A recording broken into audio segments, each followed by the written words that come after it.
अपने पिता का अंतिम संस्कार कर लौट रहे सिद्धार्थ की आंखों से अविरल धारा बह रही थी।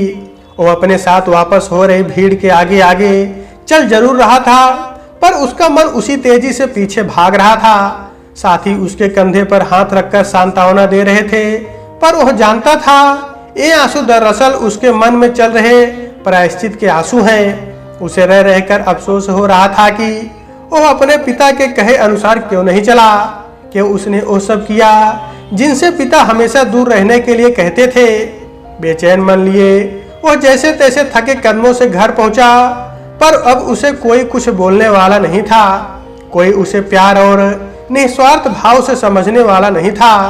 वह एकांत में जाकर फिर फूट फूट कर रोने लगा। उसे लग रहा था कि हो ना हो उसका विजातीय विवाह ही पिता की मृत्यु का कारण बना है।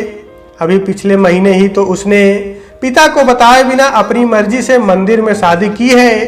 एक बार भी उसने पलटकर पिताजी का आशीर्वाद लेना उचित नहीं समझा और शहर से बाहर चला गया, बिना यह सोचे कि उसके बगैर माँ पिताजी का क्या हाल होगा। कैसा डर था ये, कैसी संवादहीनता पसरी थी पिता पुत्र के बीच, जिसने उसे अपने पिता का सामना भी नहीं करने दिया। काश वह एक बार तो अपने मन की बात पिता से कहता। पिताजी तो उसे कितना प्यार करते थे और माँ से ही बता देता। शायद नहीं, पक्के से पिताजी उसकी शादी मनोरमा से ही करा देते। वे तो जात पात मानते ही नहीं थे। क्या वे अपने इकलौते पुत्र की बात नहीं मानते? जरूर मानते। उसने ही गलती की है जिसकी इतनी बड़ी सजा उसे मिली है। अब वो माफी मांगे भी तो किससे मांगे? क्या समय लौट कर आ सकता है? तभी मनोरमा की मार्मिक आवाज से सिद्धार्थ की तंद्रा टूटी।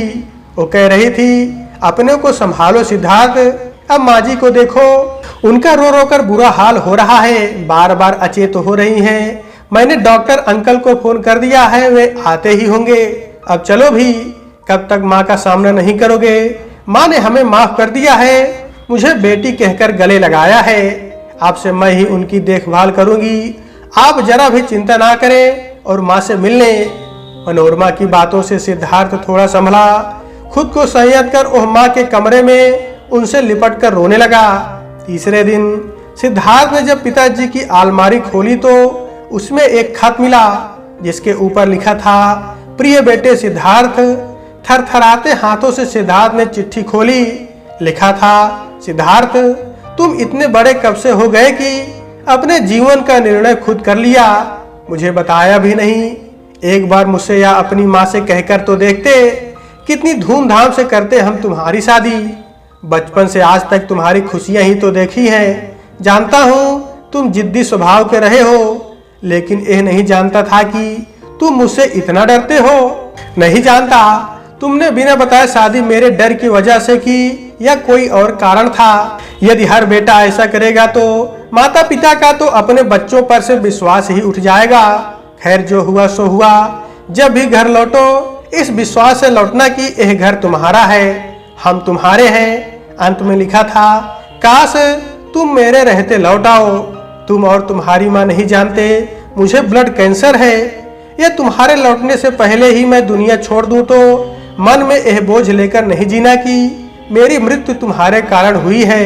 बहू को मेरा आशीष, अपनी माँ का ख्याल रखोगे, इतना विश्वास है मुझे। तुम्हारा पिता। पत्र पढ़कर सिद्धार्थ की आंखों से अविरल अश्रु की धारा बहने लगी थी। तो दोस्तों, आज के वीडियो में बस इतना ही। अगर कहानी आपको पसंद है तो कृपया चैनल को जरूर सब्सक्राइब करें। तो दोस्तों, नमस्कार।